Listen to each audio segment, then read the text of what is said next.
ರಾಮನಾಥಪುರದಲ್ಲಿ ಅದ್ದೂರಿ ರಥೋತ್ಸವ, ಲಕ್ಷಾಂತರ ಸಂಖ್ಯೆಯಲ್ಲಿ ಭಕ್ತ ಸಾಗರ.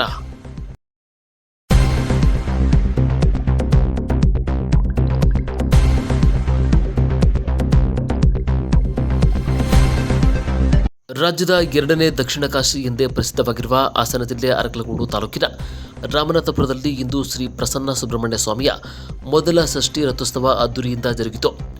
ಲಕ್ಷಾಂತರ ಸಂಖ್ಯೆಯಲ್ಲಿ ಭಕ್ತರು ರಥೋತ್ಸವದಲ್ಲಿ ಭಾಗಿಯಾಗಿ ರಥಕ್ಕೆ ಹಣ್ಣುಜವನ ಎಸೆದು ಇಷ್ಟಾರ್ಥ ಸಿದ್ಧಿಗಾಗಿ ಪ್ರಾರ್ಥಿಸಿದರು. ಸುಬ್ರಹ್ಮಣ್ಯ ಸ್ವಾಮಿ ಉತ್ಸವ ಮೂರ್ತಿ ಹೊತ್ತ ಅಲಂಕೃತ ರಥ ರಾಜಬೀದಿಗಳಲ್ಲಿ ಸಾಗುವ ಮುನ್ನ ದೈವಿ ಸ್ವರೂಪಿ ಎನಿಸಿರುವ ಗರುಡ ಹಾರಾಡಿದರೆ ಶುಭ ಸೂಚನೆ ಎಂಬ ನಂಬಿಕೆ ಹಿಂದಿನಿಂದಲೂ ಇರುವುದರಿಂದ ಇಂದು ಸಹ ಗರುಡ ಪ್ರತ್ಯಕ್ಷವಾದ ನಂತರವೇ ರಥ ಮುಂದೆ ಸಾಗಿತು. ಸುಬ್ರಹ್ಮಣ್ಯ ಸ್ವಾಮಿ ರಥ ಪೂರ್ವಾಭಿಮುಖವಾಗಿ ಸಾಗುತ್ತಿದ್ದಂತೆಯೇ ಜಿಲ್ಲೆ ಹಾಗೂ ನಾಡಿನ ವಿವಿಧೆಡೆಗಳಿಂದ ಆಗಮಿಸಿದ ಲಕ್ಷಾಂತರ ಭಕ್ತರು ಹಣ್ಣುಜವನ ಎಸೆದು ಜಯಘೋಷ ಮೊಳಗಿಸಿ ತಮ್ಮ ಭಕ್ತಿ ಭಾವ ಪ್ರದರ್ಶನ ಮಾಡಿದರು.